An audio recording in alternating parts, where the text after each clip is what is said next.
A pleasant good morning. Welcome to Mike's Morning Musings, the Thank Buddha. It's Friday edition, Friday, March 27th, 2026. We always honor the Buddha for this particular Friday and every Friday that we are fortunate enough to be a part of from this point on. Thank you, Buddha. Appreciate it very much. Okay. Opening day, rousing success. 162-0 still in play. Red Sox beat the Reds 3-0. Garrett Crochet was the horse, was the pig that he was all last year. This spring, 15 innings or 14 innings, 15 hits and 12 runs in Fort Myers.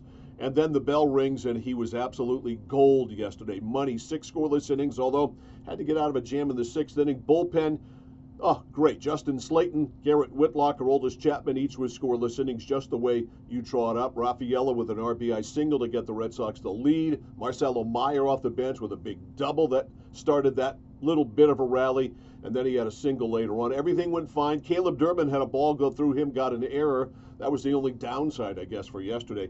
And the Red Sox win at 3-0. So, I hate the day off that they have today after opening day, but Cincinnati certainly puts on a good show. As Garrett Crochet said, this town really loves baseball, and they do. Terry Francona gets pinned the loss, and I hope Tito loses 2 more games, starts 0-3, and then I hope the Reds go on a 159-game winning streak because I love Terry Francona. He's the greatest manager in Red Sox history. So all good there. Tournament last night, no real surprises. Fred Hoiberg in Nebraska decided to play part of the game against Iowa with 4 players. How about that? Right out of Hoosiers there. So no big surprises last night. Tonight, the game to watch, St. John's and Duke. That starts at 7:10. We've got live coverage of March Madness from Westwood One, the NCAA men's basketball tournament from Westwood One on the Score, Sports Radio 1160 WSKW. So if you can't watch tonight, if you're out and about in the car or you're working, we've got it here for you on the Score. So no surprises there at all. Colby men's basketball coach, now former Colby men's basketball coach, Sam Rutigliano. You may have seen this the other day. He left the program after 1 season. They brought him in because they were going to go in a different direction. Well, Rutigliano went in a different direction after spending 1 season in Waterville. He's bolted. He's got a Division I job on the staff at Kansas State, where he is going to coach with someone who he is friends with. He's gone. He's dead to me, so let's move on here. Just a mistake by Colby College. They went in the different direction, all right. They had a very good coach in Damian Strayhorn there, and he was going to probably stay there for an awfully, awfully long time. He had already been there, 10 years? Rutigliano, a one and done. So here's the interesting thing.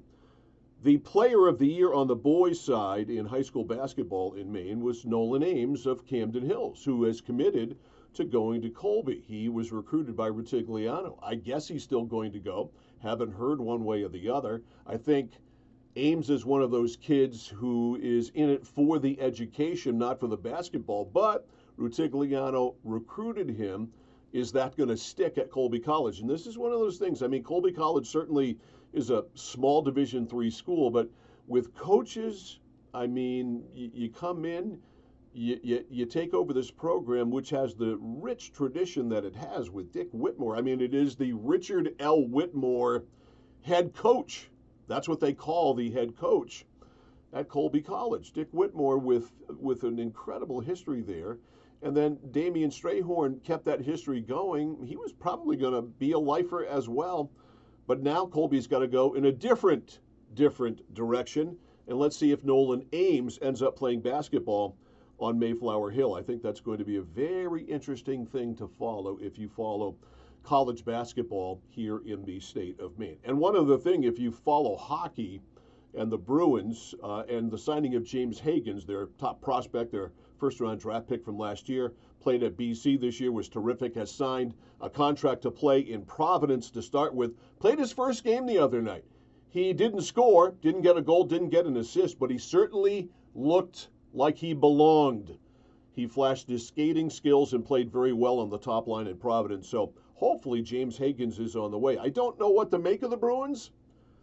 They go out and lose to Toronto at home the other night, and then on the next night, they fly to Buffalo and beat the high-flying Sabres 4-2. I have no idea what to make of them. So there's that. Hey, Have a great weekend. Remember, if you can't watch the NCAA tournament, it is here on the Score, Sports Radio 1160, WSKW, St. John's and Duke at 7:10 tonight. See you Monday.